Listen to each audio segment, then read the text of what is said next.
Unmanned aerial vehicles, flying mini robots, miniature pilotless aircraft or drones, as they are popularly known, are one of the major technological advancements of today.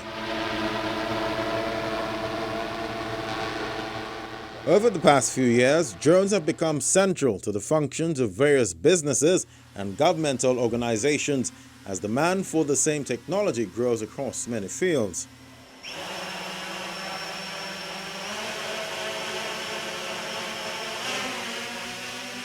In an economic impact assessment, the Association for Unmanned Vehicle Systems International estimated that by 2025, more than 100,000 jobs will be created in the unmanned industry. And this shows the significant contribution of UAS development and why the youths, especially children, need to be prepared for these opportunities.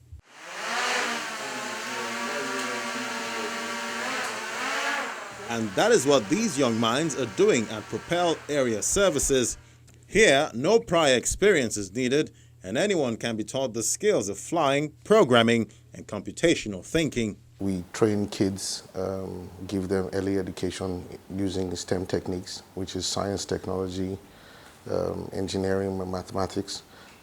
Some people call it STEM, some people call it STEAM, because you can add an A to that using arts, and then that makes it STEAM. Okay, so the idea behind our company is to basically empower kids with using these techniques to teach them to be ready for the workforce of the future.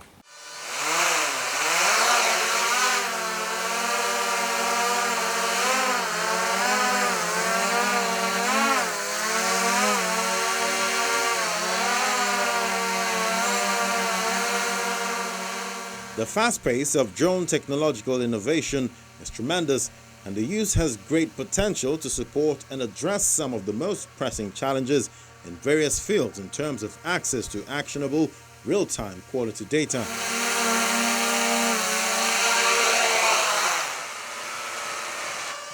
Now, this drone program is aimed at inspiring students into the field of technology and the science of drones, empowering them with the tools and skills they need to reimagine a tech-driven world through the lens of drones. When we decided that we wanted to look into the issue of training kids and being able to train AI and robotics and stuff like that, we fortunately had a team of enthusiasts who also were just starting out as well.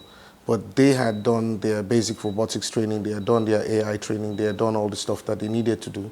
So what happened was we were able to combine our ideas to the point where we were now able to basically come together and then say, okay, well, this is our vision, this is what we want to do.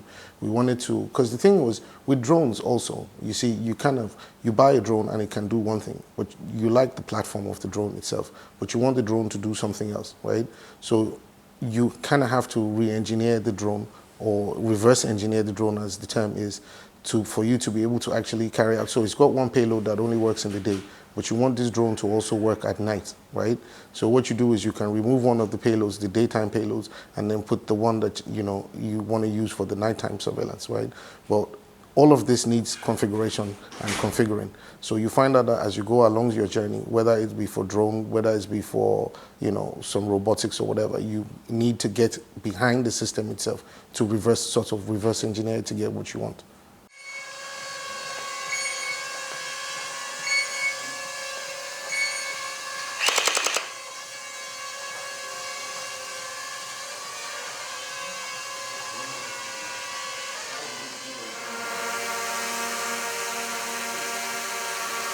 While flying drones can be done for professional and recreational reasons, there are federal rules and regulations that must be obeyed. Everything has been very clear. You need to obtain a license to be able to fly drones. If you're talking about drones, you need a license as a pilot to fly drones. And most times that I tell people that I have a drone license, the first question they ask me is, do you need a license to actually fly a drone? And I'm like, yes, you do. So I guess it's maybe a lack of information, or maybe the information is not getting out as it should. So that would be, I think, maybe one of the first problems I can say that people have, because they don't understand or maybe where to get the training and stuff like that. Drones have been around for more than 2 decades, but their roots date back earlier. The last few years has seen a significant increase in the adoption, usage expansion of drones across industries, increasing work efficiency and productivity.